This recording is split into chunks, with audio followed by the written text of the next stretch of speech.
Katanya semua keputusan itu dicapai dalam mesyuarat Jemaah Menteri pada 2 Oktober 2024 berkaitan dengan hala tuju penggunaan bahan api gas asli mampat atau NGV bagi kenderaan motor di Malaysia.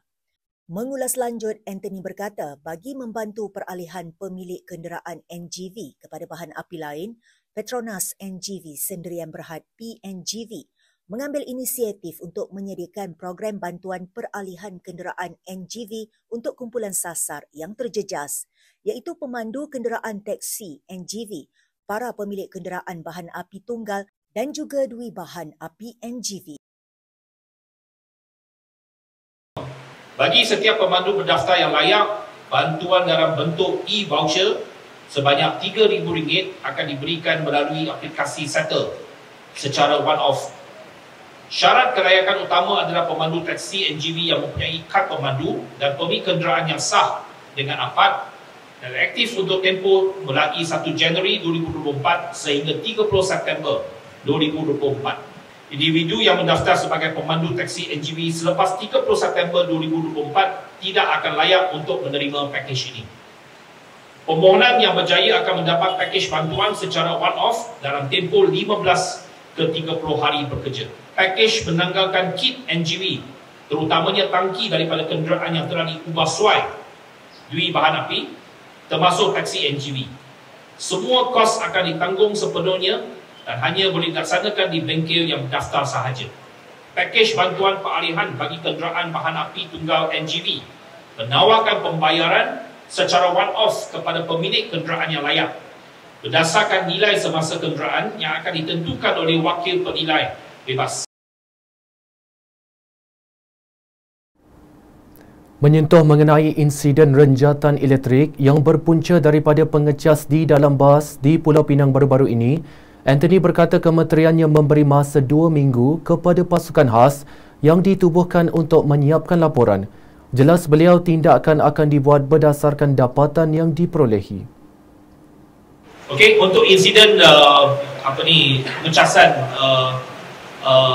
telefon dalam sebuah bas yang mengorbankan seorang nyawa, seperti yang saya umumkan semalam, satu pasukan khas telah pun ditubuhkan dan merangkumi pegawai-pegawai daripada JPJ, khususnya daripada bahagian kejuruteraan otomotif dan juga pegawai-pegawai daripada MyROS dan juga APAD untuk menyiasat punca insiden tersebut, apa yang berlaku kepada mangsa tersebut dan apa-apa isu mengenai keselamatan tersebut akan dikaji semula dan sekiranya perlu kita akan meminda keperluan-keperluan dan syarat-syarat terhadap bas yang menawarkan ataupun ada keperluan dan kemudahan USB ini dalam bas.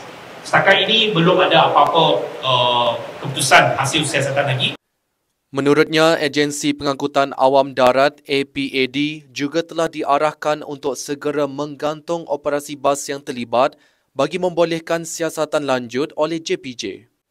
Dalam kejadian pada jam 6.10 petang Jumaat lalu, Muhammad Nur Ashmawi Jasmadi 18 tahun ditemukan maut dan pemeriksaan awal polis terhadap tubuh mangsa mendapati terdapat kesan melecur di jari sebelah kiri yang disyaki berpunca daripada renjatan elektrik.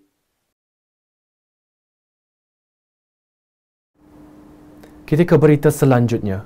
Hari pertama prosiding perbicaraan kes pegawai kanan polis berpangkat Deputi Superintendent DSP yang didakwa membunuh pelajar tingkatan 5 berampiran Sekolah Menengah Kebangsaan SMK Jati di Ipoh pada Disember tahun lalu ditangguhkan ke esok hari.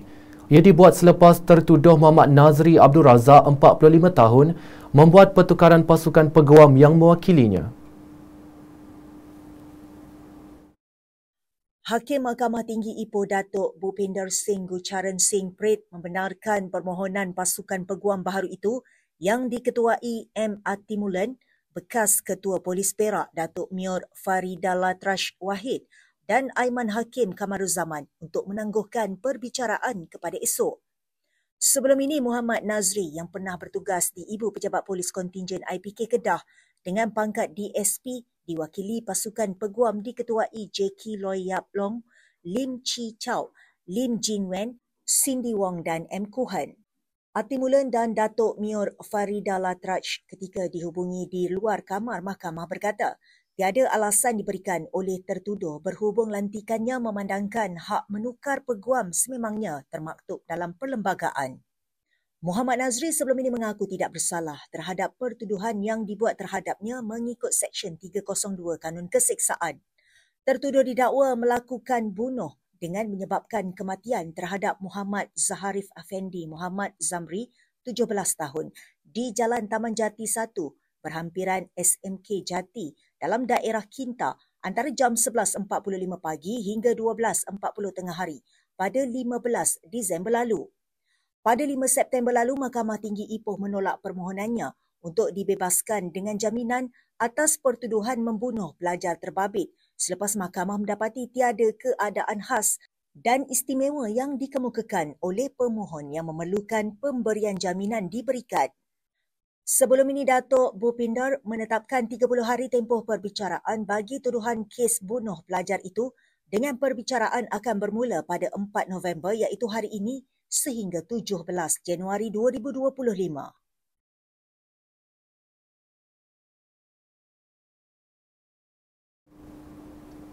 Ke-6 rakyat Malaysia yang disyaki memiliki dadah jenis pil kuda dihantar ke penjara Narathiwat sebelum dibicarakan atas dua pertuduhan memiliki dadah jenis pil kuda dan memasuki Thailand tanpa dokumen sah. Dalam permohonan hari ini, Mahkamah Narathiwat membenarkan perintah reman ke atas mereka sehingga siasatan polis selesai.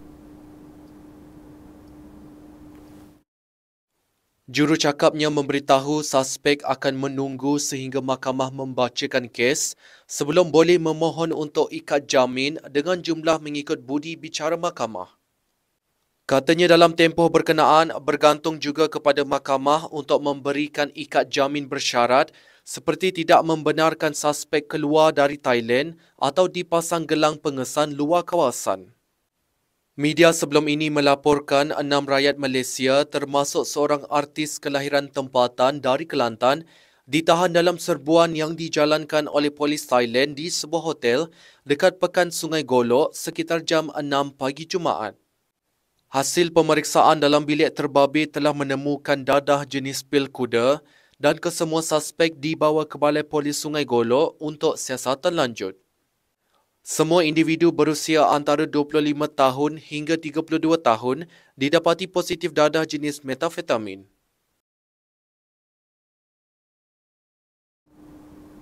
Seorang kanak-kanak lelaki autism yang dilaporkan hilang ditemui lemas di Sungai Muar Johor berhampiran JT Marina Bay kira-kira jam 7.30 pagi tadi.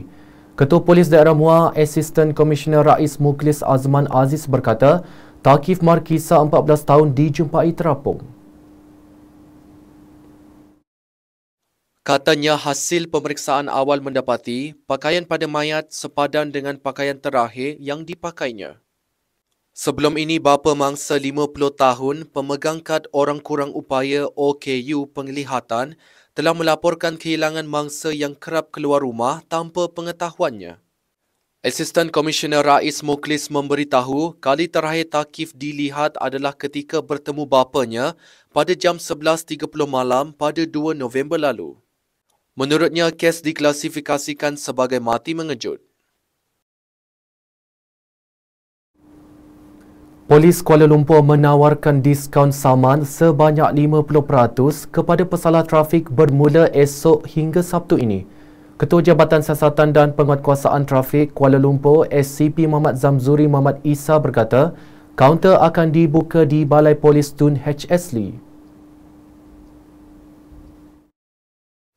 Beliau memberitahu orang ramai boleh mengambil peluang membuat semakan serta pembayaran saman secara bebas tunai. Bagaimanapun katanya tawaran diskaun berkenaan tidak termasuk bagi kes saman kemalangan, saman bicara mahkamah, kategori tidak boleh kompaun, memotong secara berbahaya, kesalahan menggunakan lorong kecemasan dan langgar lampu isyarat.